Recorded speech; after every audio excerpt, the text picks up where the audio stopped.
Walang alinlangan. Hallelujah.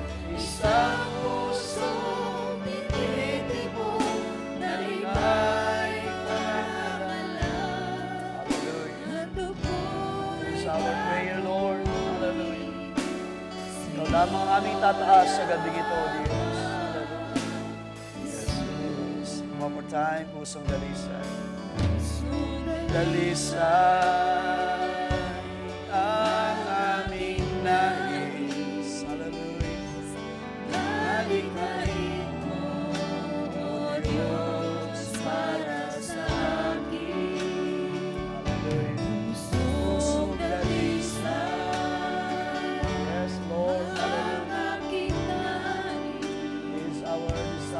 Prayer, Lord.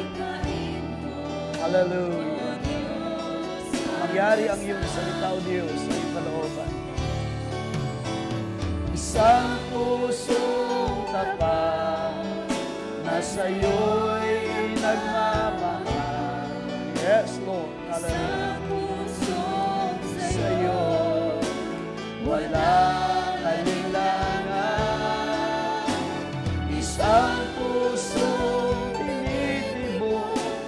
na ika'y parangalan. Yes, amen, Lord. Hallelujah. Papuri sa'yo. Isang pusong tapat. Hallelujah. Jesus. Hallelujah. Isang pusong tapat. Yes, amen, Lord. Hallelujah. So be it, Lord God, sa gabi ito. Gawin mong isang malinis, dalisay, tapat ang ating mga puso. Hallelujah! May isang pananampalataya sa iyo, Diyos. Hallelujah! Na ika'y parangalan. Handog namin, O Diyos, ay magpupuri. Hallelujah! Sa iyo lamang, Jesus. Handog ko'y pagpupuri. Handog ko'y pagpupuri sa'yo lamang, Jesus. Amen, Lord. Hallelujah. Ating palapakan ng Panginoon. Praise the name of the Lord. Hallelujah. It is our desire, our prayer tonight, Lord. Make this heart of mine, Lord, na maging isang maayos, dalisay, malinis sa iyong harapan. Tulungan mo kami, Panginoon, sa gabing ito na ito'y pangyarihin, O Diyos. At ang lahat na pag-aalinlangan ay maalis sa aming kalagitnaan, O Diyos. Panginoon naming Diyos, dakila sa lahat, misa pa kami ay lumalapit na may pananampalataya, believing that you are here, Lord. Tonight in our midst, Lord God, sumasampalataya na ikaw ay kasama namin mula noon, ngayon, at sa mga panahon na darating. Purihin ka sa gabing ito. Salamat sa isang napakasarap na presensya mo, O Diyos, mula pa kanina. Salamat sa mga kagalakan, salamat sa mga patuloy na iyong pagkilos at paggawa sa buhay ng iyong mga banal. Salamat sa isang pananampalataya, O Diyos. Salamat sa mga puso na patuloy na nagagalak, O Diyos, sa fellowship. Sa mga panahon na ito, Panginoon, na wala kaming ibang pupuntahan, kundi ikaw lamang, ang iyong banal na presensya.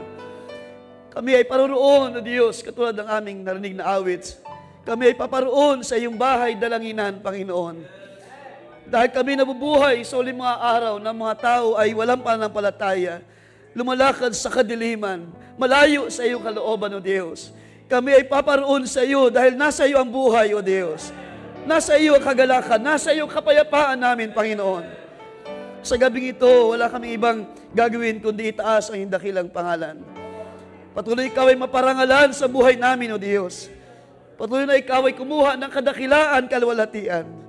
Kaya Panginoon, sa gabing ito, bayaan Panginoon na sa iyo lamang minsan pa ay maibalik ang lahat ng papuri at pasalamat. Gawin mo, O Diyos, na isang maayos, mainam na sandali, Panginoon, habang kami ay manatili na makikinig sa iyong mga salita, O Diyos, kakain ng mga salita na mula sa iyo. At patuloy mo kaming pagpalain ng mga kalakasan, patuloy mo kaming dagdagan ng karunungan, O Diyos, at kami ay matuto, Panginoon, sa maraming mga bagay, sa aming mga pagpapasya, sa mga bagay na aming paglakad sa iyong salita, O Diyos. At patuloy kaming lumakad na mayroong pananampalataya at maging mapagtiis sa lahat ng bagay, O Diyos, na iyong pinapahintulot sa buhay ng bawat isa. Panginoon, sa gabing ito, bayahin Ikaw lamang siyang aming may taas at bayahin Ikaw siyang mangusap sa aming kalagitnaan minsan pa. At ang mga kalumbayan, O Diyos, kung meron man ay iyong palitan ng isang kagalakan na mula lamang sa iyo. Kung meron, Diyos, kaguluhan, iyong pagkaloob, kapayapaan sa kaniyang puso ngayon, Panginoon. Patuloy kang gumawa at magpalaya sa bawat isa. Dalahin ko, Panginoon, ang may mga karamdaman, O Diyos, ang may mga humaharap, Panginoon, sa mga ganitong challenges, Lord God. Aking dalangin ay patuloy na pag-abot, hallelujah. Kalakasan physically, kalakasan spiritually, Lord, ay isugo, Panginoon, sa bawat isa. At sa mga nangailangan sa gabing ito, Lord, sa mga ilang mga kapatid na nagpapaabot ng ganitong uri ng panalangin. Panginoon, misa pa kami ang nagtitiwala at umaasa ng aming Diyos ay nakakabatid ng aming mga pangailangan sa gabing ito. Nalalaman mo, Diyos, aming mga puso at bayaang gawin mo, Panginoon, ayon sa iyong salita, ayon sa iyong kalooban. Maging malinis kami sa iyong harapan, O Diyos, at maging mababa lagi sa iyong mga salita, Panginoon. At patuloy kaming handa magpaayos, magpatuwid. Hallelujah, magpamold pa sa iyong mga salita. Lord, I pray for your word. Bless, Panginoon, ang malit na lingkod, O Diyos, at ang bawat isa na tatanggap at sasampalataya ay patuloy kang magsugo ng biyaya, ng kalakasan, ng karunungan, kaaliwan. At bayaan, Panginoon, ang gabing ito ay maging isang mapagpalang gabi para sa bawat isa. As we come closer to you, O God, sa magitan ng iba na Espiritu, O Diyos, palapitin mo pa kami sa iyong kabanalan, sa iyong banal na presensya. Speak to us once again, Lord God. Bayaan, Panginoon, na ikaw lamang siyang mahayag minsan pa at makilala namin, Panginoon, ng lubos ang iyong mga plano, ang iyong mga gawa at gagawin pa sa uling mga araw. May you bless once again every one of us, Lord. At bayaan sa iyo lamang namin, Panginoon, hayaan maibalik lahat ng kalwalhatian at kapurihan. Lahat sa mga pasalamat o Diyos, sa lahat ng bagay, sa tanging pangalan ng aming Panginoong Kristo Jesus. Ang lahat ay magsabi ng Amen? Amen. Amen. Purihan, Panginoon, at palapakan sa pang Diyos for His goodness, for His blessings, at sa lahat ng biyaya na Kanyang ginawa sa bawat isa. Let's open our scripture sa walang abala and let's read sa ilang mga familiar verses para sa ating paksa sa gabi ito. Sa John chapter 3, ating puntahan ang ating pag-uusapan na patungkol sa ilaw sa ating panahon. Sa John chapter 3, simulan natin sa verse 16, For God so loved the world that He gave His only begotten Son, that whoever believes in Him should not perish but have everlasting life. For God did not send His Son into the world to condemn the world, but that the world through Him might be saved. He who believes in Him is not condemned, but he who does not believe is condemned already, because he has not believed in the name of the only begotten Son of God. And this is the condemnation, that the light has come into the world, and men love darkness rather than light, because their deeds were evil. For everyone practicing evil hates the light and does not come to the light, lest his deeds should be exposed. But he who does the truth comes to the light, that his deeds may be clearly seen, that they have been done in God. Can you say amen sa word of God? Amen and amen. Lahat ay malayo na makakaupo. Purihin ang Panginoon sa magandang gabi sa bawat isa sa mga sandaling ito. Palain ng Panginoon ang ating patuloy na kagalakan sa fellowship sa mga panahon ng mga panalangin. Ang Diyos pa patuloy na magpala sa ating lahat. First Wednesdays service para sa taong ito. I hope and I pray na ating mga puso ay patuloy na nag-aalab, nag-aapoy sa presensya ng Diyos at patuloy pang mag-desire, magnasa ng mga greater things sa ating panahon at ang Diyos ang patuloy na gumawa sa mga araw pa na darating. At bago tayo magpatuloy, isang announcement lamang nais kong ibigay sa ating lahat. Sa mga may desire na maka-attend sa Kabadbaran Camp Meeting, tulad ng aking na-announce last Sunday, ay atin munang hintayin ang ilang announcement. Siguro this coming Sunday, meron tayong update para sa ilang update para sa accommodation para sa ating mga tutuluyan doon sa Kabadbaran. Just heard ng ilan ay may plano na at mayroon na yata nakapag-book na rin. At ang Diyos ang maglagay pa ng higit pa ng desire sa bagay na yan. At alam ko na hindi po madali ang pumaroon, mga malayo at talaga kailangan ng material na mga pangangailangan. So atin lamang itong pagkatiwala sa Panginoon na siyang gumawa ng ibang mga bagay pa para sa bawat isa. So ako naman ay nag-encourage lamang sa inyo para kayo ay inyo ring maranasan ang mga gawa ng Diyos sa joint fellowship sa Kabadbaran na nagpapatuloy at for the last 3 years ay nakita namin ang higit na paggawa ng Diyos sa fellowship. Kung noon ay doon lang sila sa kanilang local church, sa kanilang church building nagdadaos.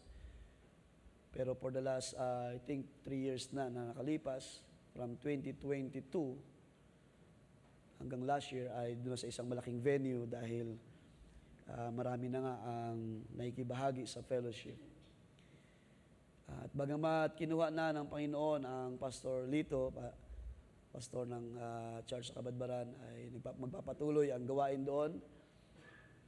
At sila ay patuloy na humingi din ng prayer, support, na ating patuloy silang supportahan sa fellowship. Okay, so ating sama sa prayer mga bagay na yan. So sa gabi ito, magpapatuloy ang ating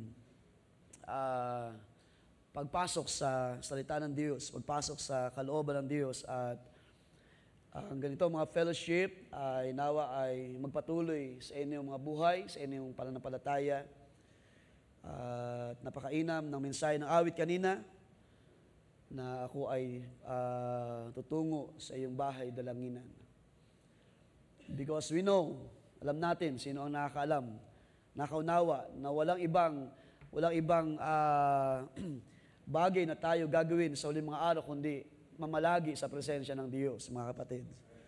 Ang mamalagi sa pagkilos ng salita ng Diyos sa ating panahon. Because nakikita natin ang sanlibutan, palayo ng palayo sa kalooban ng Diyos, at the more na lumalayo ang tao sa salita ng Diyos, the more na ang tao ay nakaranas ng maraming mga gawa ng kaaway sa ating panahon. Kaya wala tayong gagawin kundi lumapit sa Diyos, mga kapatid. At sa gabing ito ay isang paraan ng paglapit ay ang patuloy na pananampalataya sa mga salita ng Diyos. Paglakad sa mga salita ng Diyos. Ating paksa, binigyan ko mamagat na the light has come to condemn. At ang mga talata na ating binasa ay very familiar sa ating lahat. At dalayan ko ang Diyos ang magdadag sa inyo. Sa John chapter 3, binasa natin from verse 16 hanggang verse 21. At ang verse 16, as we know, ay napaka-familiar verse sa lahat. Mababasa sa lahat ng lugar, sa lahat ng dako, sa bahay, sa labas, sa public. At ang talata ito ay sabihin natin, napakasarap basahin, napakatamis. Very positive ang impact ng talata sa mga tao. Lalo na kung idadagdag ang verse 17 nang sabihin dyan ng Panginoon, God did not send His Son to the world to condemn the world. At hindi lamang yung verse 16 na nagpapakilala ng pag-ibig ng Diyos sa buong sanlibutan, kundi nagpatuloy hanggang verse 16 to show His love sa buong sanlibutan. Sabi diyan, hindi naparito ang anak ng Diyos Hindi sinugo ang anak ng Diyos sa sanlibutan para hatulan ng sanlibutan, but that the world through Him might be saved. So ito isang malinaw na mensahe ng Panginoon na hindi lamang sa ilan, kundi sa lahat. Ang kaligtasan ay actually para sa lahat ng nilikha ng Diyos. At ang isa sa purpose, mga kapatid, ng pagparito ng anak ng Diyos ay tinawag dyan ni John na siya ang ilaw. That the very purpose ng pagparito niya is to save ang sino man na sumampalataya, katulad ng verse 16 na binasa natin, those who believe in Him ay hindi raw mapapahamak. Amen. Salamat sa pangako ng Diyos. So Matthew chapter 1, sabi diyan, verse 21, she will give birth to a son. Ang anghel ay bumaba at kumausap kay Mary, si Mary at si Joseph ay nagsama na. Ang anghel ay nangusap kay Maria because si Mary, sabi diyan sa maunang mga talata, ay tawag niyan na nalagyan ng binhi ng Espiritu Santo. Sabi diyan, you shall name him Jesus. She will give birth to a son, and you shall name him Jesus, for he will save his people from their sin. So that's the very purpose ng coming ng Panginoon na tinawag na the light. Sa Luke chapter 9, verse 56, ganito naman ang ating mababasa sa New King James Version, for the Son of Man did not come to destroy men's lives, but to save them.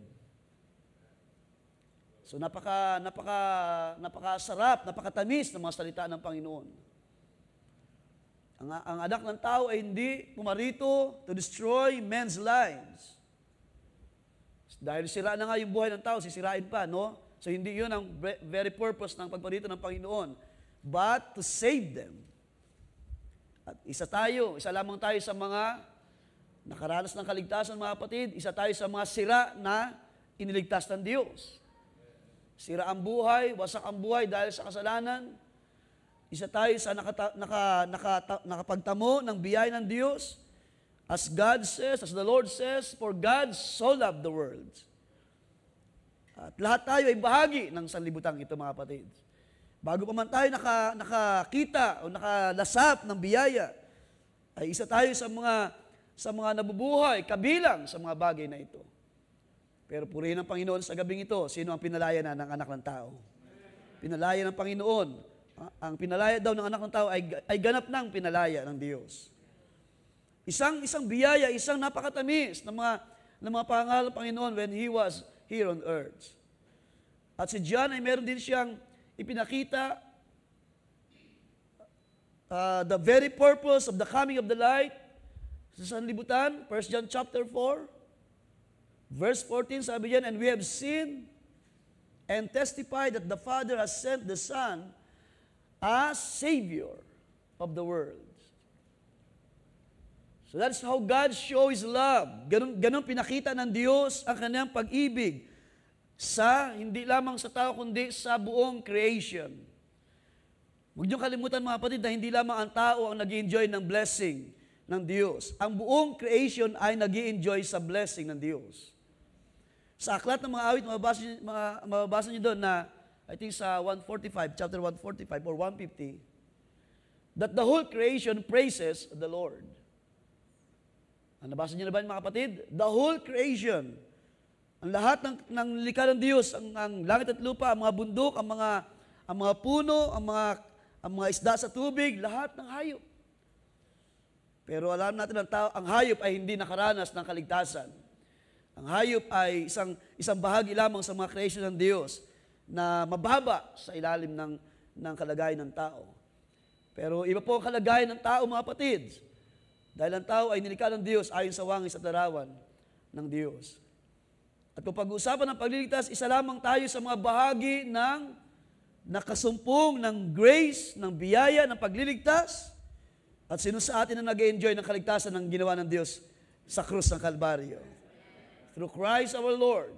At hanggang ngayon, there's so much blessing. Kaya nga, dapat lang, sabi ng awit kanina, dapat lang na lagi tayo magpatuloy, bumalik at bumalik sa bahay dalanginan ng Diyos.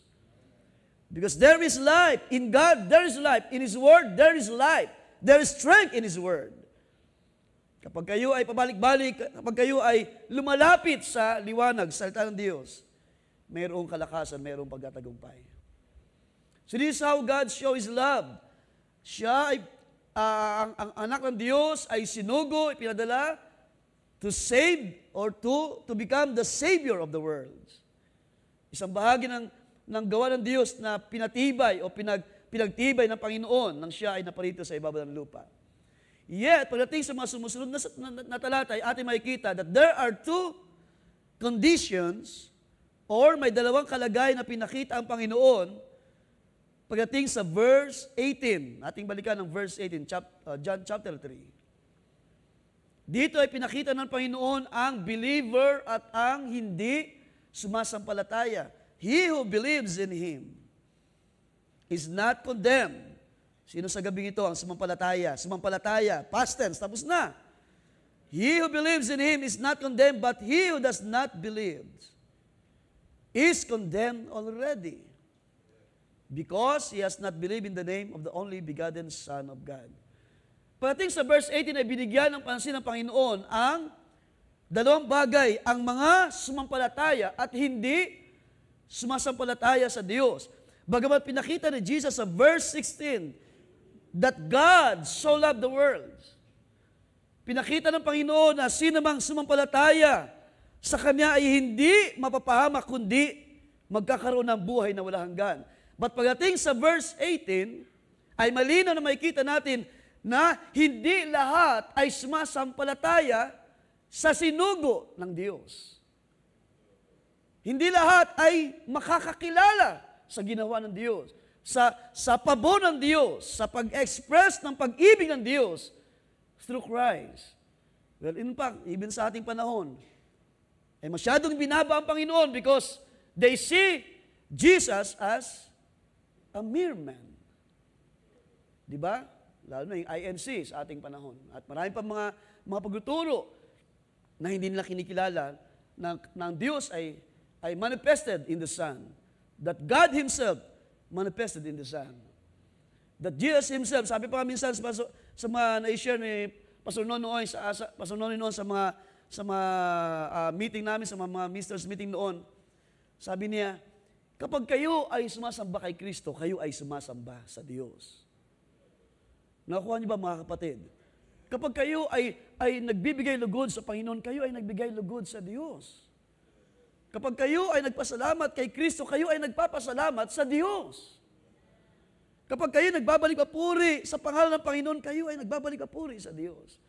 Kaya dito sa mga talata na ating binasa, ay pinakita ng Panginoon, hindi lahat ay nakakaunawa at nakakilala at sumasampalataya sa sinugo ng Diyos.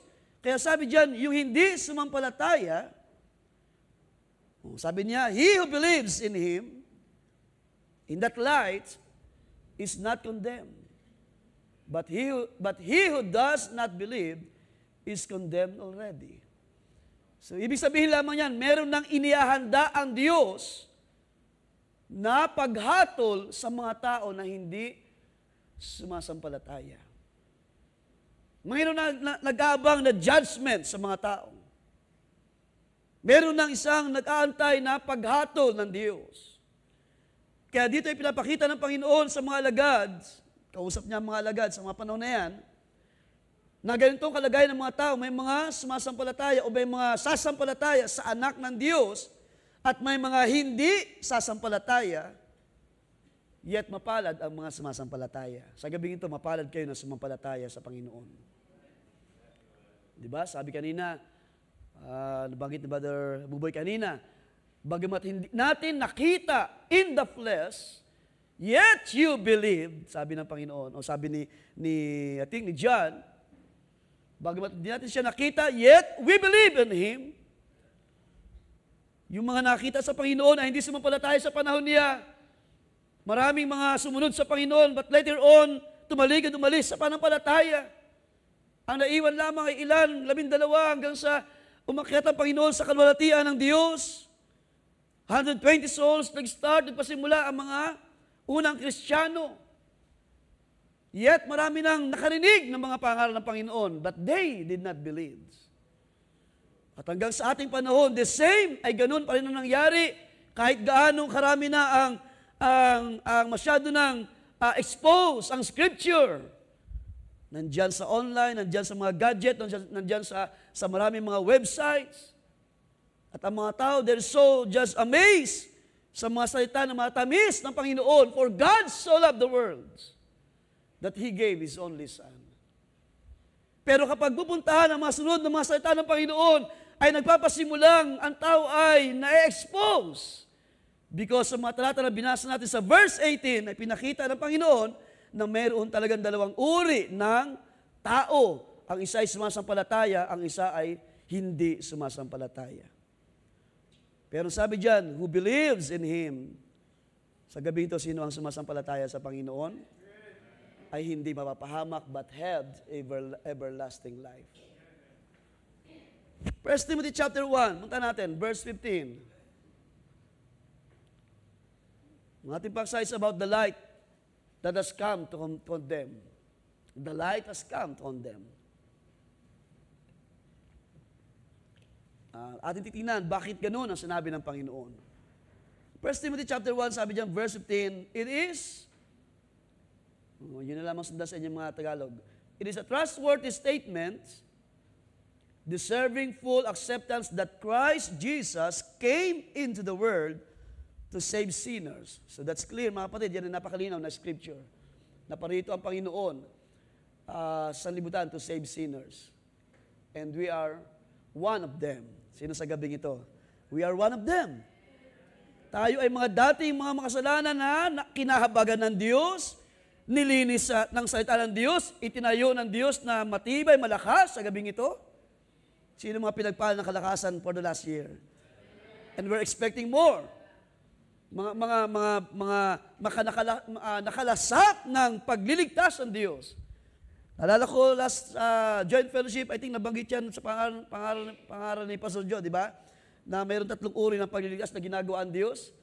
Una, yung sa krus ng Kalbaryo, tayo niligtas sa kasalanan.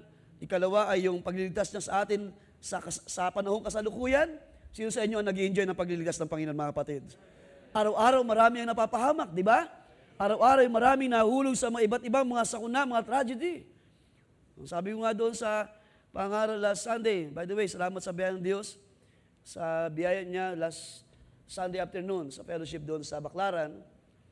Dahil mga kapatid, pagtapos ng ating, o bago pa matapos yung ating gawain, ay medyo sumamaking pakiramdam noon. Kung napansinin niyo, bigla akong inatake na aking allergy.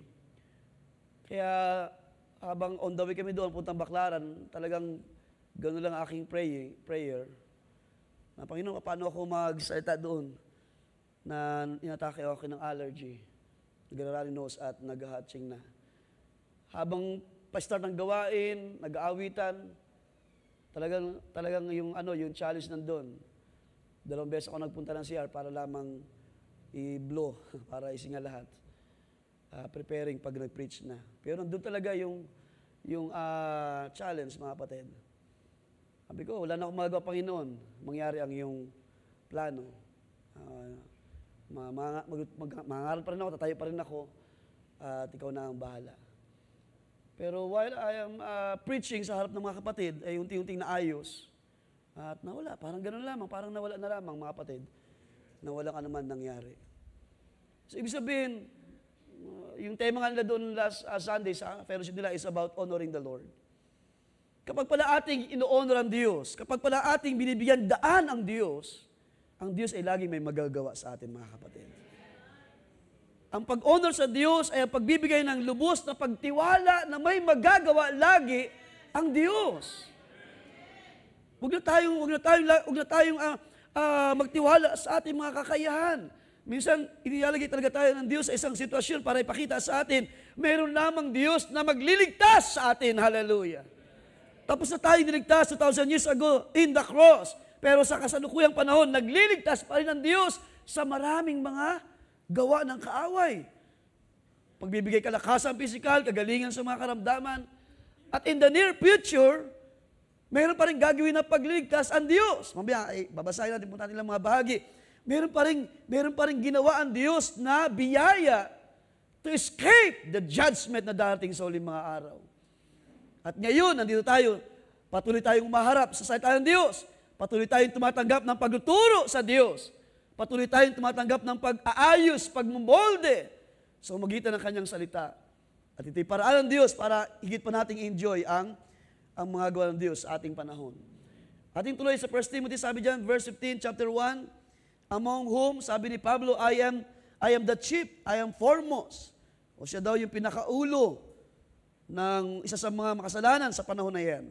Yet, sabi niya, for this reason, I found mercy, so that in me, as the foremost sinner, Jesus Christ might demonstrate His perfect patience as an example for those who would believe in Him for eternal life. Ang buhay ni Pablo ay naging isang malaking halimbawa na ang Diyos ay naging patience. Naging mapagpahinod ang Diyos. Ang Diyos ay gumagawa in His perfect time. Mayroon laging tamang panahon ng pagtawag ang Diyos sa buhay natin, mga kapatid. Hindi naman ibig sabihin na pinabayaan niya si Pablo na durugin, sirain, wasakin, patayin ang mga unang mga Kristiyano. Kundi para ipakita kay Pablo na mayroong Diyos na tumatawag at mayroong Diyos na kayang mag-ayos ng isang buhay. Kahit pag-gaano kabigat, kahit pag-gaano kalaki na nagawa ni Pablo ng kasalanan, to the point na kanyang patayin ang mga unang Kristiyano sa panahon na yon.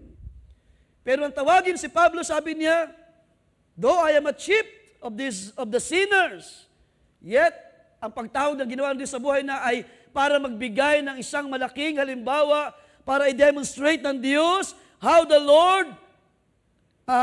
Lord God is a God of patience.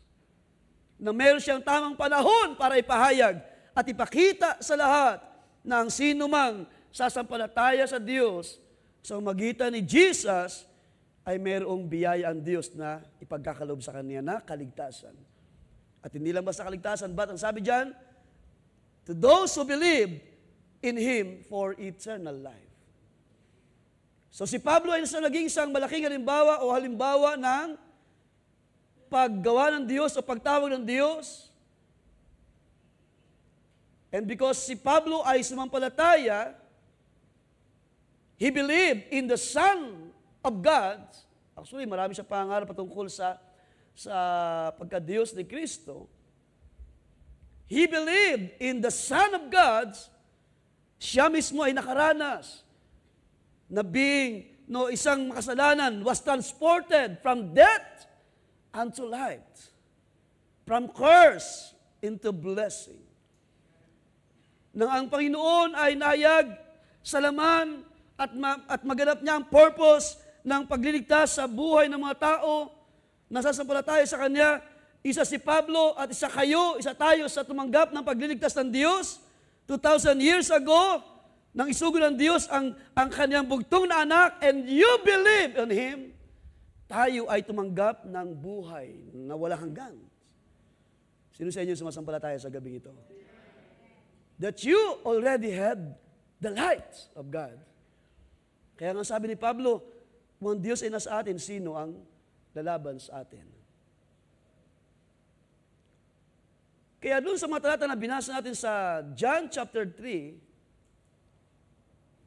bagamat masyado naging matamis ang mga pangaral o mga pagtuturo ng Panginoon, at ang verse 16-17 ay dalawang talata na nagpapahayag ng biyaya, ng pag-ibig ng Diyos sa lahat, sa buong sanlibutan. Pero pansinin niyo mabuti mga kapatid, pansinin natin ang salitang condemn dito, sa verse 17. For God did not send His Son into the world to condemn the world. Ano ba ito condemn na word? Sa Greek word na krino, that is to punish or to conclude. So yung word dito na condemn, yung pag-condemn sa libutan, ay pagpapanis na gagawin ng Diyos or pag-conclude sa lahat ng bagay, which is hindi po nangyari sa first coming of Christ. Kaya nga sabi dyan sa verse 17, for God did not send His Son into the world to condemn the world. Ibig sabihin, hindi po yun ang tamang panahon para hatulan ng Diyos ang mga tao, para sila ibulid sa impyerno, para dalhin ang lahat sa kawakasan. Kundi yung mga panahon na yun ay pasimula lamang ng paghahayag ng Diyos na mahal ng Diyos ang buong sanlibutan. Early Christians, early years ng Christianity, yung mga unang mga Kristiyano sa panahon na yun, ay sila yung talaga nag-enjoy ng blessing of salvation by believing in Jesus. Yet, pagdating dito sa verse 17, ay pinakita ng Panginoon, hindi siya naparito para ipanis, para bigyan ka ng conclusion ng lahat ng bagay, but ang kanyang pagparito is to save the world. It's a time to express na ang Diyos ay umiibig sa buong sanlibutan.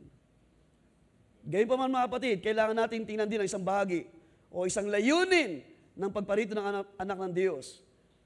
Ito ay ang paghatol sa kasalanan. Paano natin ma-identify ang believer at unbeliever kung walang salita ang Diyos na darating sa lupa? Paano malalaman ng mga tao sa panahon ni Jesus na sila ay dapat sumampalataya para sila ay mapabilang? Di ba sabi ni Jesus, if you keep my commandment, then you are truly my disciple. Sabi ni Jesus. Ibig sabihin, sa panahon na yun, na ang Panginoon ay nagsasalita, nangaral siya, doon pa lamang ay nagmamanifest na ang dalawang uri ng tao. Ang isa ay sasampalataya at ang isa ay mamumuhi sa Panginoon. Alam natin sa panahon na yun, marami sa mga tao ang nagalit sa Panginoon, di ba? Lalo na mga reliyoso sa panahon na yun. Lalo na kapag sila ay nakakarinig ng mga salita ng katotohanan at ang kanilang mga puso ay parang tinutusok ng karayom, ng kutsilyo, nanusugatan ng kanilang mga puso. Sa halip na sila ay sumunod sa Panginoon, sila ay nagbanta sa Panginoon. Ano yun? Hindi sila sumampalataya sa sinugo ng Diyos. Yet, there are believers. Mayroon pa rin sumampalataya, yung 12 disciples, and the rest of believers ng Panginoon ay umalis na, umakyat sa kalwalatian. Sa ating panahon, paano natin ma-identify ang mga tao na hindi sumampalataya at sumasampalataya? Wala pa rin tayong ibang magiging batayan sa Scripture, kundi sa pagdating ng ilaw. Ano yung ilaw? Ang Diyos. Saan yung salita? Because in those days, nang si Jesus ay nasa lupa, ay ina-express lamang ng Diyos that the light comes into the world. At yung ilaw na yun ay si Jesus, si Kristo. Na ang anak ng Diyos ay naparito, siya ay nangungusap, siya ay nagsalita sa marami, nangaral siya, nagturo siya, at na-expose ang puso ng tao. Kaya nga sa panahon niya, maraming mga, totoo yun, maraming mga na-disappoint. Diba? Because ang pag-aalam nila sa Messiah na dating ay dating in a grand coming.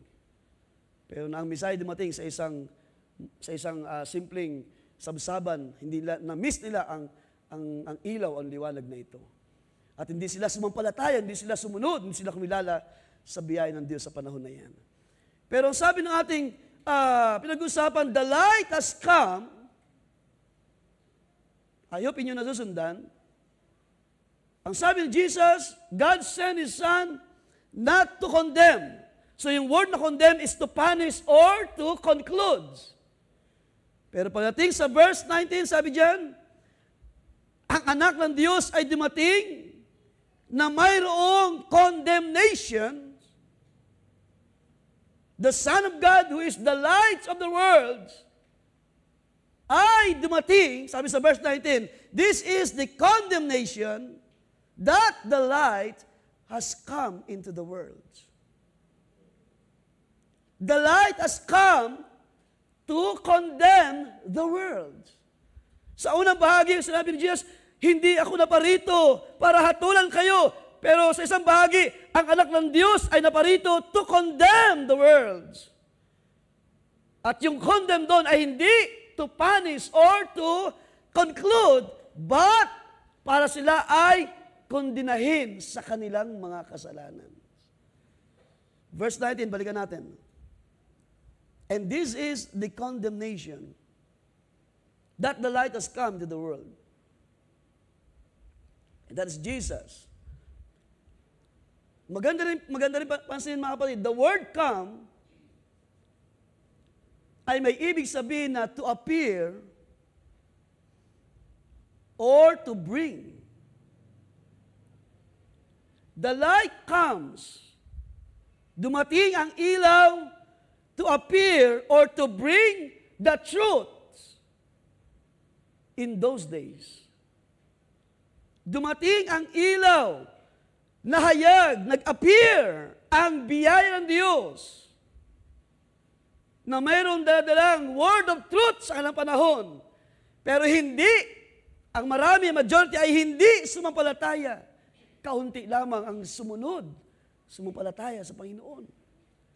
Well, in fact, ang ilang mga nakausap doon ni Jesus, may mga tao na gustong sumunod sa Panginoon, di ba? Lalo na isang binatang mayaman. Ay nadama niya, nag-desire siya to follow the Lord. Pero ng Panginoon ay magturo sa kanya, iyong ipamahagi ang iyong kayamanan.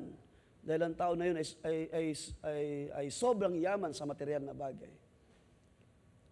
At sumunod ka sa akin, sabi ng Panginoon. Pero dahil ang tao ito ay masyadong incline ang kanyang puso sa mga bagay sa lupa at hindi niya kayang bitawan ang mga bagay sa lupa, he was so discouraged by the word of truth sa kanyang panahon. Kaya ang sabi ng Panginoon, kaya hirap talaga sumunod ng tao.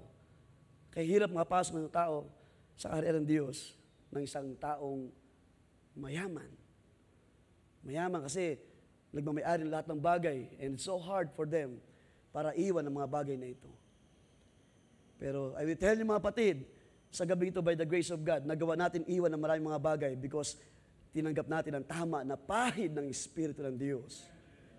Kung hindi tayo binigyan ng Diyos ng tama na pagkakilala at pagkaunawa sa truth sa ating panahon, mahihirapan kayong bitawan ang mga material na bagay na kumakapit sa inyong buhay, na inyong na-enjoy sa lupang ito.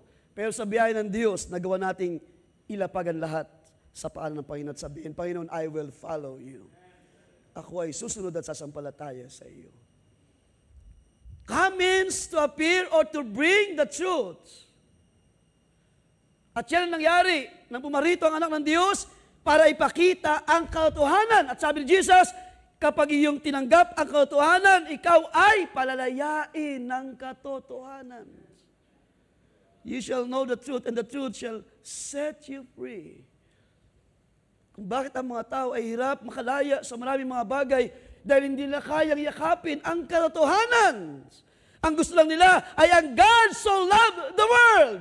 Pero pagdating sa condemnation, ang mga tao ay nalulumbay sa mga pagtuturo ng Panginoon. Pero sa gabi ito, sino nagagalak sa mga pagtuturo ng Panginoon, mga kapatid? Sino sa inyo ang masaya kapag kayo ay minumolde ng Panginoon? Because you know, alam niyo na mayroong bahagi pa rin talaga sa atin na hindi pa rin talaga naayos o hindi pa maayos. Dahil lahat naman tayo is going into perfection. Lahat naman tayo, ang ating aim, ang ating goal is the perfection na tinuturo ni Apostol Pablo. At kayo mismo nakakaalam sa inyong sarili na may mga bagay pa na hindi talaga maayos, na hindi natin kaya ayusin, kundi ang biyaya lamang ng Diyos. Kundi ang pagtuturo lamang ng salita ng Diyos ang siyang gagawa ng lahat ng bagay. Maliban na ang salita ay mag-appear sa iyo, you can never understand kung ano ang plano ng Diyos. At ganoon nangyari sa panahon na yan. Ano yung salitang condemnation dyan? Nakita yung pagkakaiba. Doon sa verse 18, God sent not His Son to condemn the world, but to save through Him, that the world might saved. So yung condemnation doon is to judge or to punish the world. Pero dito sa verse 19, ang condemnation dito is a separating Okay? And this is the condemnation. Ang condemnation na gagawin ng Diyos through Christ, by His Word, of course, is to separate the believer to unbeliever. Ang condemnation, it means a separating or a separation. A trial, opinion or decision given concerning anything, especially concerning justice and injustice, right or wrong. So, ibig sabihin, dun sa verse 19, ay unti-unting pinapakita ni Jesus that the light has come not to judge or to punish, but to understand or to separate or to condemn the wrong or the right and wrong sa buhay ng mga tao. Para makilala ninyo, para makilala ng mga tao, ano ba ang tama at mali? Ano ba ang perfect will ng Diyos? Ano ba ang tamang pananampalataya? Ano ba ang isang huwad na pananampalataya? So that's the condemnation that the light, sabi diyan, has come into the world. Para ano? Para bigyan ng justice or para ipakita ang tama na pagkakilala sa Diyos, para ipakita sa mga tao ang tama na paglakad sa pananampalataya at ang paglakad sa isang huwad na pananampalataya. And by the grace of God, mga kapatid, nakita natin, even today, ang kalagayan ng marami sa ating panahon, na panahon na naman, it's a season of tradition ng Black Nazarene. At wala tayong bang magawa kundi mahabag sa buhay ng mga tao. At sino sa inyo, maaring dati ay ganun ang inyong kalagayan, pero pinalaya kayo ng anak ng Diyos. Sino sa inyo mayroong ganung mga mali na mga karunungan, mali na mga pagkaunawa, mga bagay na inyong kinalakihan, tradisyon ng mga relihiyon sa ating panahon, pero may biyaya ang Diyos, may ilaw na dumating para palayain kayo sa uling mga araw na ito. Na-share ko nga doon sa aking preaching last Sunday, isang kapatid natin, si Nanay Mirna, na yun ang kanyang kalagayan noon, bago siya tumanggap sa message. At ang kanyang testimony is, naranasan niyang maglakad ng paluhod sa simbahan ng Katoliko. Because of his desire, her desire, knowing na ang Diyos ay mahabag, makukuha ang pabor ng Diyos, kung meron man siyang dalangin noon, I think, para sa kaniyang asawa na may karamdaman, ay ganoon lamang kaniyang devotion. Kaya sa ating panahon, nakikita natin ang ganung kalagayan, marami na namang nagpapakita ng devotion. Pero nang dumating ang ilaw, na-expose at na-separate ng Diyos, ngayon, ikaw ay hindi na bahagi ng mga nadaya, isa ka sa mga tinawag ng salita ng Diyos. Isa ka sa mga inihiwalay, sineparate, hallelujah! Kaya mas na-enjoy natin ang blessing ng ilaw, ng liwanag ng salita ng Diyos because ito ay realidad na karanasan na hindi tayo o tayo ay noon bahagi ng gawa ng kadiliman, pero ngayon, nag-enjoy tayo sa liwanag ng salita ng Diyos. Yes, dapat lamang mag-enjoy kayo. So what is condemnation here? To separate. Dumating ang ilaw sa libutan upang hatulan ng Diyos. Ang alin? Ang gawa ng tao. To expose the works of the devil. To expose the works of unbelief. Yung tinawag ni Pablo na unfeigned faith. Hindi tayo tumanggap ng unfeigned faith, mga kapatid. Alam niyo, unfeigned faith, yung huwad na pananampalataya. Ang tinanggap natin ay ang pananampalataya ng anak ng Diyos. Na through Him, through Christ, ay meron akong taglay na biyaya ng kalakasan. Kahit na ako'y mahina, yet I am strong, sabi ni Pablo. Kahit na maraming mga trials na pinagdadaanan, yet believing that Jesus will save me, that the light comes to me, at meron akong nakitang biyaya ng Diyos. Sino sa inyo nakita ng biyaya ng Diyos, mga kapatid? When you receive the light, hallelujah, meron tayo natikman natin ang liwanag, ang salita ng Diyos ay naging malinaw sa atin na meron pala mga bagay na mabubuti na inihanda ang Diyos para sa iyo. That I know, sabi doon sa Jeremiah, di ba? I know, I have a good plan for you. Ibig sabihin, hindi pala sa habang panahon manatili tayong mababa sa kalagayan. And I will tell you tonight, ito yung mga panahon na ang Diyos ay mabiyaya sa iglesia sa ating lahat. Dalangin ko at patuloy kong, ang pag-asa ko ay ang patuloy na paglago at pag-angat ng iglesia sa marami mga bagay. Paglakad sa pananampalataya, pagiging isang matibay at malakas sa Espiritu, hallelujah, na wala nang magagawa pa ang kaaway dahil siya ay exposed na ng ilaw sa uling mga araw na ito. Na ang gawa ng diablo ay na-expose sa buhay ng bawat isa. Anong sabi diyan? Balikan natin, the light has come to condemn. So para ano? Para ma-identify who truly believes in the Son of God and who are those believe not in the Son of God. So yun ang isa sa very purpose ng pagparito ng liwan o ng ilaw sa sanlibutan na nangyari 2,000 years ago. Pero sa ating panahon, by the Word, ating basahin ang verse 19. This is the condemnation that the light has come into the world, and men love darkness rather than light. So unti-unting ina-expose ng Panginoon. Dahil hindi po lahat ng nasa harapan ng Panginoon when the Lord is preaching the truth sa panahon na yon, hindi lahat ay believer. Marami doon ay usisero lamang. Marami doon ay naghahanap lamang ng masisilip sa Panginoon.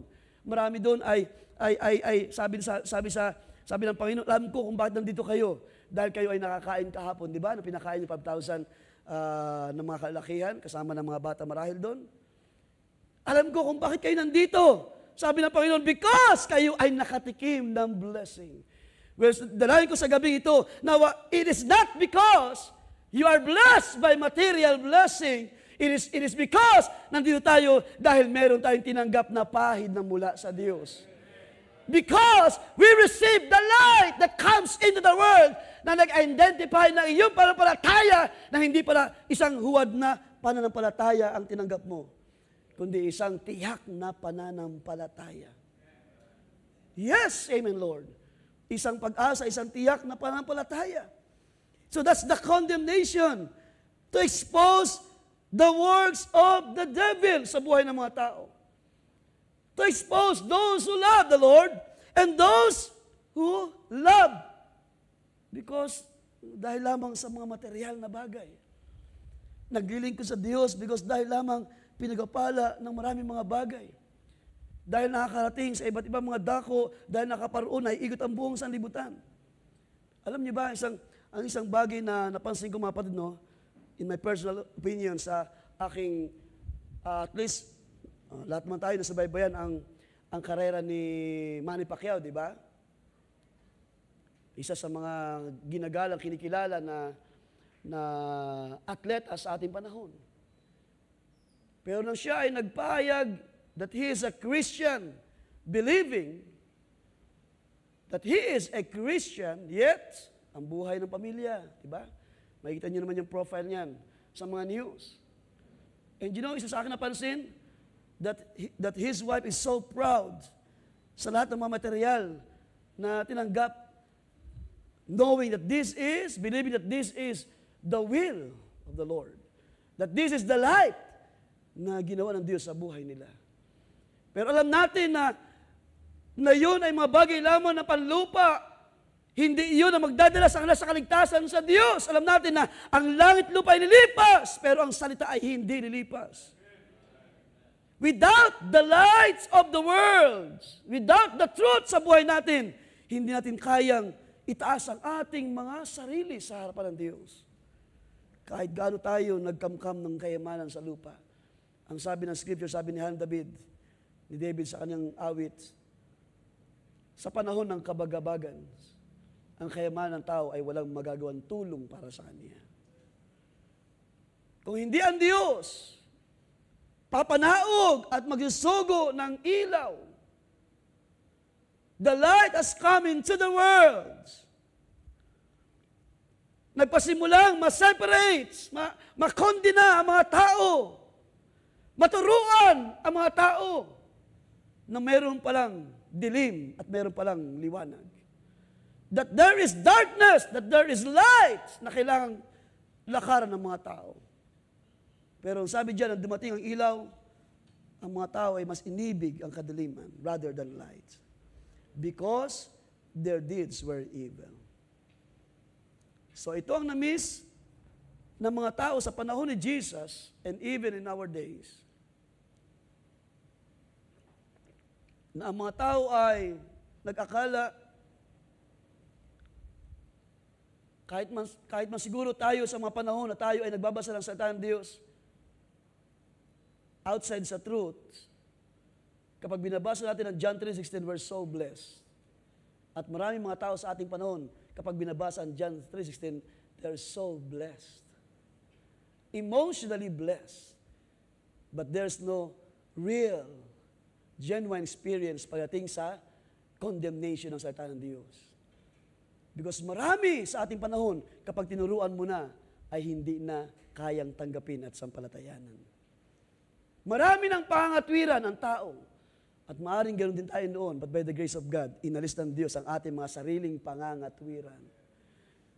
At tayo ay lubusang sumampalataya. Punta natin ng John chapter 1, verse 4. Ito ang na-miss na marami sa ating panahon. Believing that the light has come, sinasabi ng marami, ang Panginoon ay hindi na palito para humatol. Yes. Pero huwag natin kalimutan, may purpose. Mayroong isang malaking layunin ang pagsusugo ng anak ng Diyos. And that is to condemn the sin of this world. Ano sabi sa John chapter 1 verse 4? In Him was life. Do you believe it, church? In Him was life. And the life was the light of men. Kung pag-aaralan mo yung buhay ng mga tao na sumasampalataya, sa iyo na sumasampalataya, there is a life. There is a light in you. Yung buhay na nasa iglesia, yan ang liwanag para sa atin, ilaw para sa atin. Verse 9, that was the true light, which gives light to every man every man coming into the world. Sa pagpapatuloy ni John, sabi niya, He was in the world. The light comes in the world. He was in the world. And the world was made through Him. And the world did not know Him. Siya ay pumarito sa sanlibutan. Subalit ang sanlibutan ay hindi siya nakikilala. Ang sanlibutan dito ay ang mga tao na nakakarinig ng salita ng Diyos. Sa una ay maaring tumatanggap sila. Pero pagdating sa mga pagtuturo ng katotohanan, ay nagpapasimulang lumayo sa salita ng Diyos. Nangyari din yan sa panahon ni Barbanam, nang si Barbanam ay nangaral for some early years, in 30s, 40s, 50s.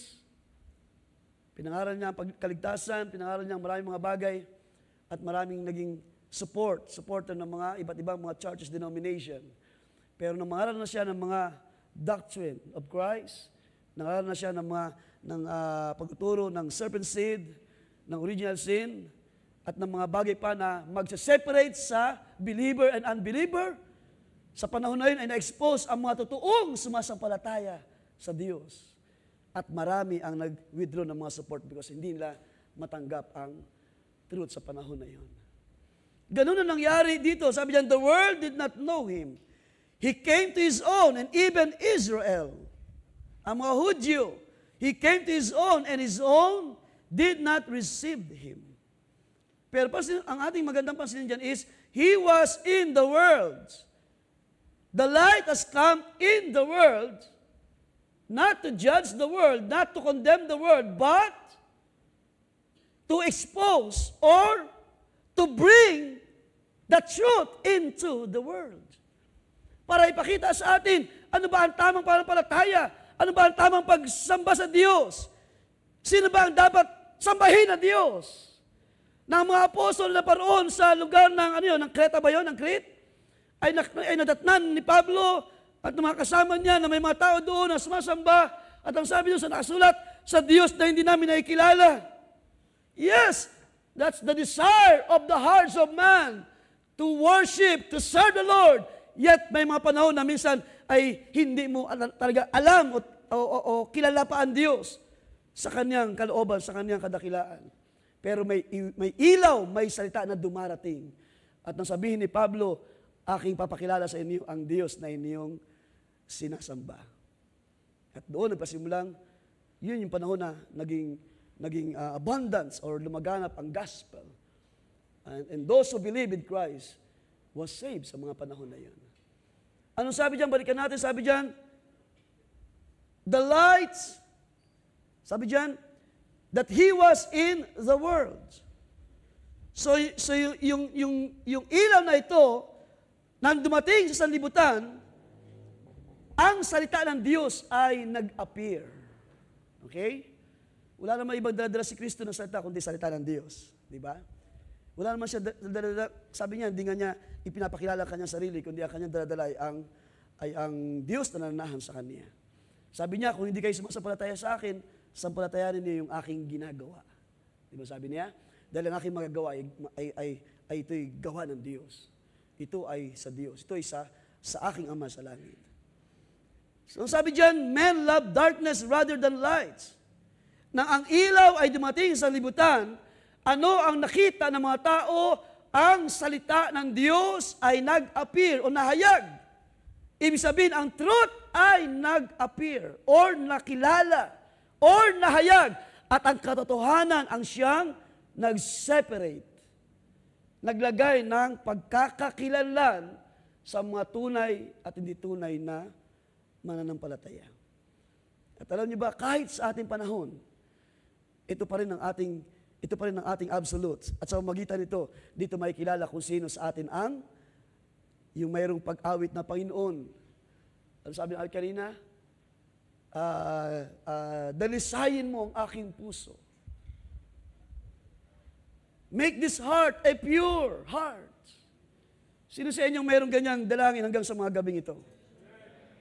Ibig sabihin, mayroong totoo na nauuhaw sa iyo. Make this heart a pure heart. Ibig sabihin, handa ka magpalinis sa salita ng Diyos. You believe what the Lord says. Hallelujah. Ikaw ay humaharap sa word of truth sa iyong panahon. But if you do not believe, ang sabi ng Scripture, sabi ng Jesus, then those who do not believe was condemned already. Mga tao na hindi na talaga sumasampalataya kahit anong turo mo, kahit anong pagpapakilala mo ng kalooban ng Diyos, ay mas tinatayuan nila yung kanilang natutunan sa mga simbahan sa ating panahon. Kanina, just watching sa isang video sa YouTube. At nakakamangha because totoo naman na mayroong talagang malaking mga churches. Itong CCF, kung familiar kayo dyan, Christ Commission Fellowship, ay mayroong isang napakagandang venue sa Summer and C5 sa bandang malapit sa Taguig yata iyon. Tinur nitong vlogger tinur niya yung lugar. At kahit ako talagang namangha sa lugar. Mayroon silang sariling tawag niyan kitchen, kainan na parang sa laki ay parang food court sa laki. Meron silang mga kanya-kanya, may mga sariling mga outlet doon, tindahan ng mga related sa mga religious, mga books, ganon. At pagdating sa maraming floor kasi yun yung venue nila. Napaganda ng lobby, talagang ma-amaze ka, makikita mo na talagang hindi biro ang gastos, ang effort ng mga tao. Pagdating doon sa loob ng venue mismo ng sanctuary, walang sinabi yung ating sanctuary. Talagang napakaganda, 2 levels ang balcony, ang stage, ang setup ng lightings. Hindi nakapagtaka, maraming mga tao. Pero pagdating sa light, yun ang nagseseparate sa mga believer at sa mga hindi talaga sumasampalataya. Pagdating sa light, even Jesus, sabi ni Jesus, you are hypocrites. Dahil ang inyong labi ay malapit sa Diyos, pero ang inyong puso ay malayo sa ilaw ng salita ng Diyos. Well, Panginoon, sabi ko, di ba nang wala kaming ganun kagandang venue, basta ang nasa amin ay ang tama na puso na sumasampalataya at handang magpaturo sa mga salita ng Diyos. Handa laging magpakorek, handa laging magpatuwid, magpansansala sa salita ng Diyos. And that makes us a believer in our days, a believer of the Word in our days. Men love darkness, sabi sa verse 19, rather than light because their deeds were evil. So paano malalaman ng isa na hindi mananampalataya? Kapag dumating ang light, when the light has come, ibig sabihin, dumating ang truth, ang word sa iyong panahon. At kahit pa dumating ang truth sa ating panahon, mas iniibig ng mga tao ang mga gawa ng sanlibutan. At ito isang bagay na dapat din natin tingnan, mga kapatid, na dapat din natin i-check ang ating mga sarili. Because sa mga panahon na tayo ay nakalimot sa fellowship, nakalimutan natin, Wednesday evening ngayon, yet nandun tayo sa mga bagay pa rin sa sanlibutan. Let us check ourselves. Baka yung mga bagay na ito ang pumipigil sa atin para higit natin makita ang liwanag ng salita ng Diyos. Tayo ay masyadong nababaon sa mga bagay sa lupa. At hindi natin may hakbang panampalataya. Hindi tayo makapagpatuloy sa paglakad sa salita ng Diyos sa ating panahon. So when the light has come, mas inibig ng tao ang mga bagay sa lupa, ang kadiliman, ang mga gawa ng kaaway. Ang kasalanan, mas inibig ng tao. Mas mahal ng tao ang paglakad sa gawa mismo ng tao, sa kasalanan. Pero para sa akin sa gabi ito, mapalad kayo na lumalakad sa ilaw ng salita ng Diyos, sa liwanag ng salita ng Diyos. Let's open our Bible in John chapter 8. Ang nangyari sa babaeng ito ay isang malaking halimbawa sa atin na ang babae ay makot in adultery. John 8, verse 3 to 12. Pero sa verse 10 na lamang, sabi sa verse 10, when Jesus had raised himself, because doon sa maunang mga talata ay sinabi doon ni Jesus na sino mo walang kasalanan ay unang bumato. At alam natin ang story, walang bumato na sino man. Bakit walang bumato na sino man? Because sila mismo ay nakadama ng kanilang mga sarili na sila rin naman ay mga nagkukulang sa Diyos. Ang mas mabigat dyan, sila rin naman talaga ay gumagawa kung ano yung ginawa ng babae na adultery, ay ginagawa din ng marami doon. Kaya wala silang lakas ng loob para batuhin yung babae. Sabi sa verse 10, when Jesus had raised himself up and saw no one but the woman, dahil nag-alisa na yung mga tao na nagkukondena sa kanya, he said to her, woman, where are those accusers of yours? Nasaan na yung mga tao na nag-accuse sa iyo? Humahatol sa iyo. Has no one condemned you? She said, no one, Lord. And Jesus said to her, neither, pansinin niyo mabuti ha, neither do I condemn you. Sabi niya, ako din naman ay hindi hahatol sa iyo because yung word na condemn doon is to punish or to judge already na yung babae na yun ay talagang makasalanan at hindi siya deserving. She's not deserving sa salvation, sa kaligtasan ng Diyos. At ganoon ang marami sa mga panahon na yun, mga kapatid. When you are caught on the act because of the law, wala kang ligtas kundi ikaw ay babatuhin hanggang sa mamatay. But when the light has come to the world, hindi siya pumarito para i-destroy. Hallelujah! Para yung babae na nag-adultery ay lubusang maging mababa sa kanyang sarili. Pero pumarito ang Son of God para kondenahin hindi siya, kundi ang kasalanan na kanyang nagawa sa harapan ng Diyos. Kaya sabi ni Jesus, neither do I condemn you. Go and sin no more. Ano yun? Yun yung liwanag, yun yung ilaw, yun yung biyaya ng Diyos that is in Christ, na hindi siya humatol doon sa babae, kundi kanyang pinakita ang biyaya ng Diyos. Ako rin ay hindi hahatol sa iyo. Pero mula ngayon, ang ilaw nagsabi, pumaroon ka, pero huwag ka nang magkakasala pa ulit. That's the lights of the world. Hallelujah. Ipinakita sa atin ni Kristo kung ano yung tama na paglakad sa kalooban ng Diyos. Mula ngayon, kapag dumating sa iyo ang ilaw, ang truth of the Word of God, mula ngayon na nakita mo ng kalooban ng Diyos, huwag ka na ulit bumalik sa pagkakasala. Because meron ka ng pananagutan sa harapan ng Diyos. Neither do I condemn you, go and sin. So yun, ganun pinakita ni Jesus ang pag-condemn sa kasalanan. At ganun din natin mga kapatid, hahatulan. Kapag tayo ay nagkaroon ng pagkukulang sa Diyos, dahil lahat tayo ay nasa process of growing to perfection. Sino man sa atin na nagkulang, ang hatulan natin ay ang kasalanan, wag ang tao. Huwag ang sino man na nagkukulang, kundi yung pagkukulang ay tapatan natin ang biyaya mula sa Diyos at sabihan siya, payo ng bawat isa na mula ngayon, ayusin mo na ang iyong sarili sa harapan ng Diyos. Mula ngayon, meron ka ng pananagutan. Alam mo na ang salita ng Diyos. Meron na tayong dapat paglakad ng tama ng pagtatapat. Ngayon, na alam nyo na ang kalooban ng Diyos. Ang sabi ni Pablo, na ating ihandog ang ating buhay na isang mabangong samyo sa Diyos. Because this is our reasonable service. Anong pagdating sa dulo? Upang atin daw malaman kung ano ang perfect will ng Diyos, kung ano yung kalooban ng Diyos. So ngayon na tayo ay nasa liwanag. Sino sa gabi ito ang sumasampalataya? That you are in the lights of God. Then hindi na tayo lalakad sa ating mga bagay na kahinaan. Tayo ay magpapatuloy. Tayo ay longing sa Diyos na tayo ay patuloy na palakasin ng Diyos. Hallelujah.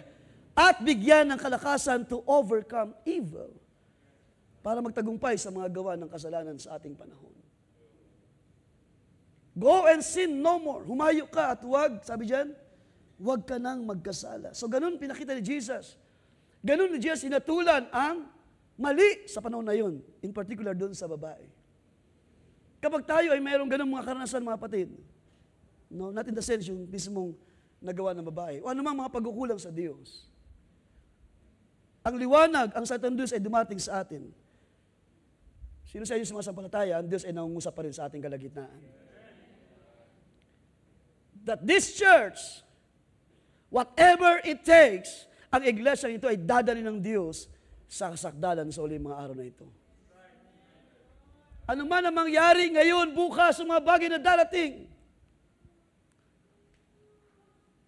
Alam niyo mga kapatid, may mga bagay na ipinapakita ang Panginoon. Maring hindi ko sa inyo ma-share muna sa ngayon. But may mga bagay na pinapakita ang Panginoon.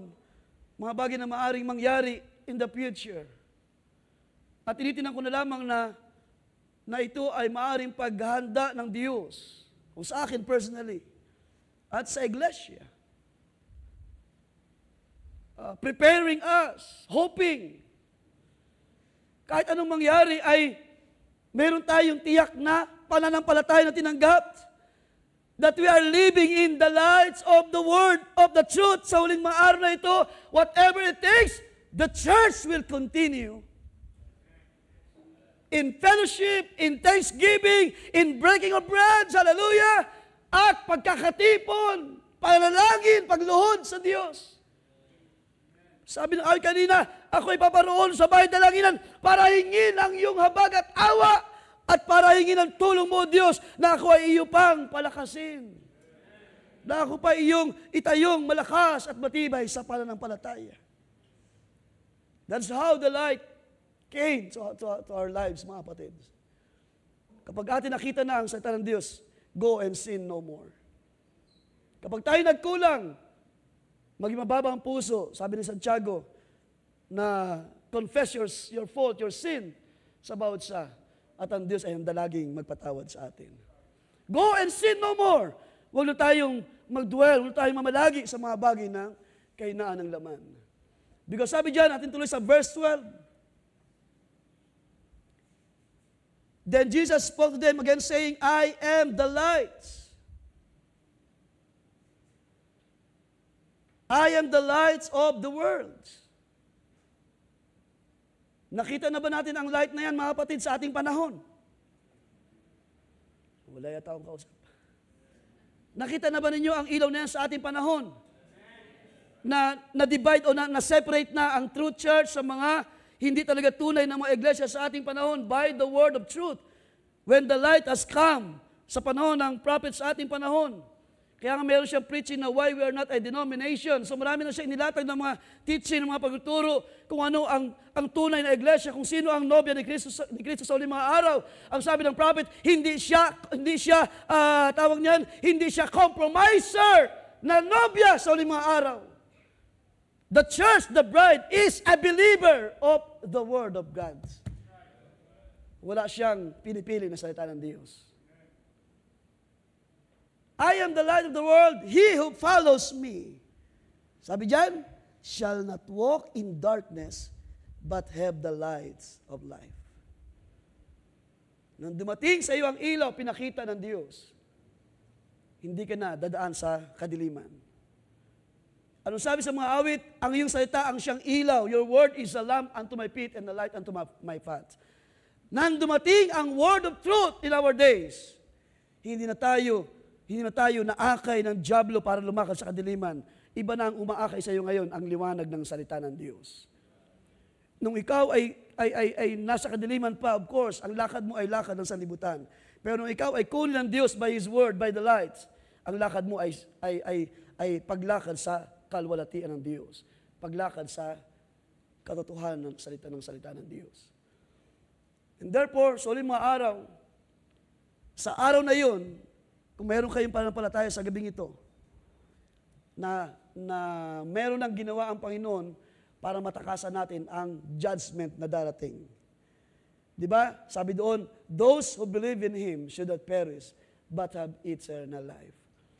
It is a sweet words mula sa Panginoon. It is a favor na mula sa Diyos. Pero wag lang tayong minto doon sa John 3:16. Sundan natin ang mga pangungusap ng Panginoon dahil mayroong gustong ipakita ang Panginoon sa ating panahon. Hindi lamang tayo nag-enjoy because of the sweet favor of God because of Jesus. At marami sa ating panahon na nabubuhay sa ganyan. Maraming sumasamba sa Diyos, maraming umaawit din, marami ring puno rin ang mga simbahan, mga kapatid. Pero sabi ni Jesus, you hypocrites. Sa gabi ito, ang mga kasama ko ay hindi mga hypocrites. Ang mga kasama ko ay mga tinubos, mga tinawag. Ang mga kasama ko ay may mga ilaw ng salita ng Diyos. Hallelujah. Nang sabihin na Pablo, kayo ay makigalak doon sa mga nagagalak. At kapag mayroong nalumbay, makinumbay kayo. Pag may umiiyak, makiiyak kayo. At pag mayroong mga nagagalak, makigalak kayo. Why? Because we receive the same spirit of truth sa ating panahon. Isang joy, isang kagalakan sa Espiritu. Kaya naman, pag mayroong may mga gagawin pa ang Diyos, may mga plano pa, naniniwala ko, we have the same spirit, the same joy. Pag mayroong mga fellowship, the same joy, mga kapatid. Nakakatulungan tayo ng Panginoon sa mga bagay pa na gagawin niya sa uling mga araw. Let's go on 1 Thessalonians. Tayo magtatapos. Sa 1 Thessalonians chapter 1, again pa pinakita naman ni Pablo.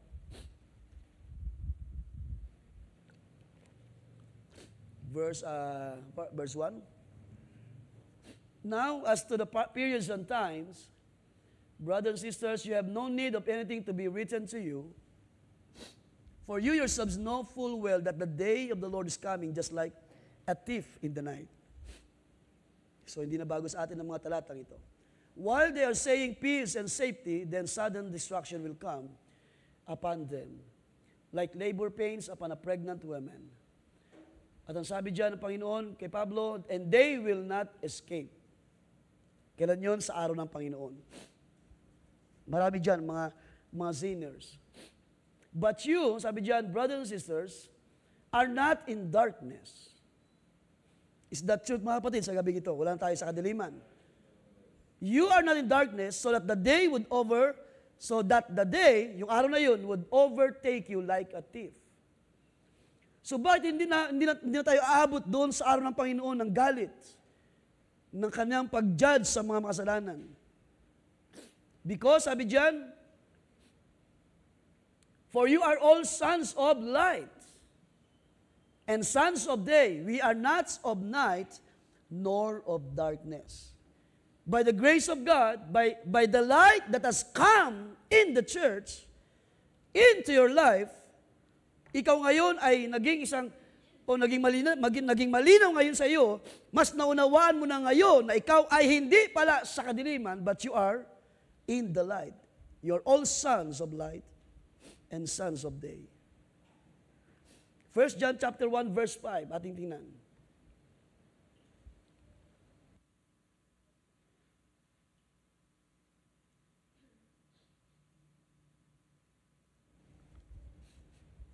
First John chapter 1 verse 5. This is the message we have heard from Him and announced to you that God is light. Kung iba'y sumasampalataya riyan, mga kapatid, na ang Diyos na kasama natin ay liwanag. Huwag niyo kalimutan, wala na kayo sa kadiliman, tayo ay nasa liwanag ng salita ng Diyos. Sabi nga ni Pablo, hindi tayo sumusuntok sa hangin, mga kapatid. Sabi niya, I know whom I have believed. Sa gabing ito, alam natin kung sino ang ating sinasampalatayanan, kilala natin ang ating pinagkatiwalaan ng ating mga buhay. Na may Diyos na may magagawa sa lahat ng bagay. Sabi ni Jesus, in God, if you believe, in God, nothing is impossible. Kaya hanggang sa mga panahon na ito, niniwala ako na bilang mga anak ng Diyos, sabi diyan, yamang pinakita ni John that God is light, and in Him there's no darkness at all. And that's actually the life that we have. Yung binasa natin sa John chapter 1 verse 4, yung verse 4, yes, 5 and 6. That in Him was light, and the light is the light of men. Ngayon, ang iglesia ay lumalakad sa liwanag ng salita ng Diyos.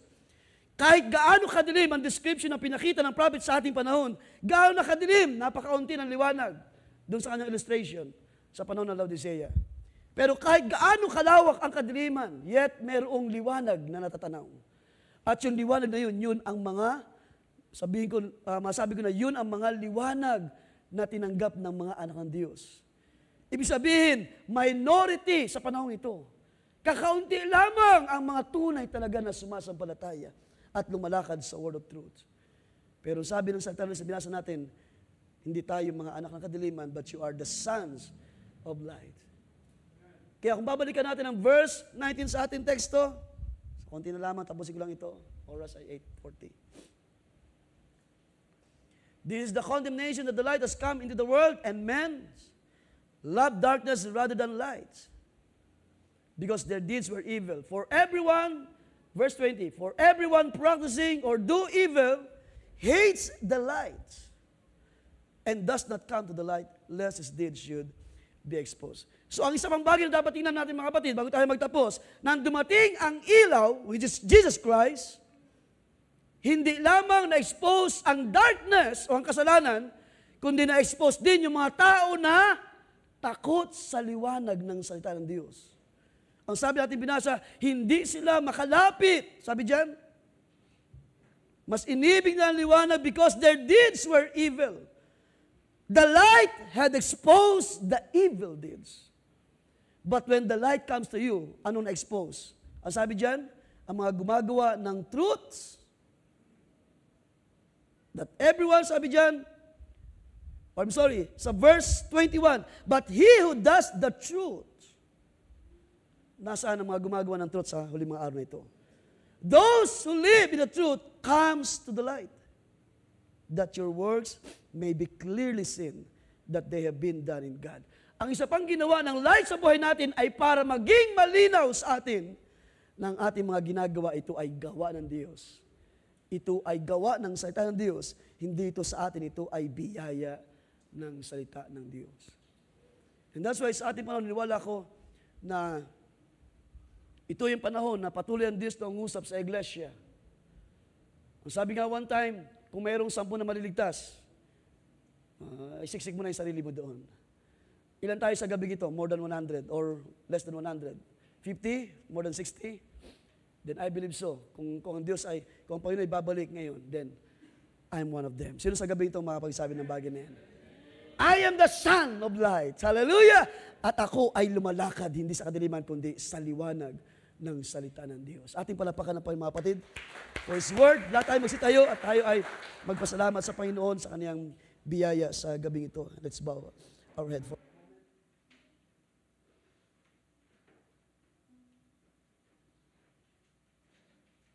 Panginoon sa Kaniyang patuloy na gawa sa Iglesia. Still hoping and praying that the God of heaven will be gracious still sa iglesyang ito. Lord God, we thank you for your word. Salamat sa iyong patuloy na pagpapahayag sa aming kalagitnaan. Aming kang pinupuri at pinapasalamatan, O Diyos. Tunay, Panginoon, na ang iyong mga salita ay patuloy na gumagawa sa iyong mga tinubos, sa iyong mga tinawag sa uling mga araw. Your word still identifying us, O God, kung sino kami sa uling mga araw na ito, O Diyos. Kung saan ba kami nabibilang, kung kami ba ay doon sa mga tao na bukang bibig ang iyong mga salita, O Diyos. Doon sa mga tao na kumikilala lamang because the word is in favor of them. But when it comes to the truth, O God, ay marami ang hindi kumikilala sa iyo, O Diyos. Marami ang hindi sumasampalataya. Ang sabi na yung salita, mas iniibig ng tao ang kadiliman. Yet the light has come. Ipinapakita mo lamang, O Diyos, na iyong mahal at iyong iniibig ang sanlibutan ito. Hallelujah. Na ikaw, O Diyos, ay nagpapakilala ng iyong biyaya sa lahat, sa kanino man na umiibig, lalo na sa sumasampalataya sa iyo. Because those who believe in Him ay hindi mapapahamak, sabi ng iyong salita, O Diyos, kundi sila ay may buhay na walang hanggan. At sa gabing ito, Panginoon, salamat for giving us grace, O Diyos, to understand your word at makita pa namin sino kami sa uling mga araw. Sino kami na lumalakad in the lights of your word. Panginoon, patuloy mo kaming turuan. Patuloy mo kaming itayo, O Diyos. Patuloy ka magpahayag, magpakilala ka na ang identification ng iyong church is a precious sa uling mga araw na ito. Hallelujah. It is a precious, precious faith in your people na sa iyong pagbabalik, Panginoon, ay hindi mo hahanapin ang mga bagay na material, kundi ang iyong hahanapin ay pananampalataya. It is a genuine faith, O God. Isang tiyak na pag-asa, isang tiyak na pananampalataya. Hindi ng tao, kundi pananampalataya ng anak ng Diyos na kanyang pinagkaloob sa iglesia. And to those who believe, as you said, O God, sila ay yung pagpapalain that in Christ, they will be filled in righteousness.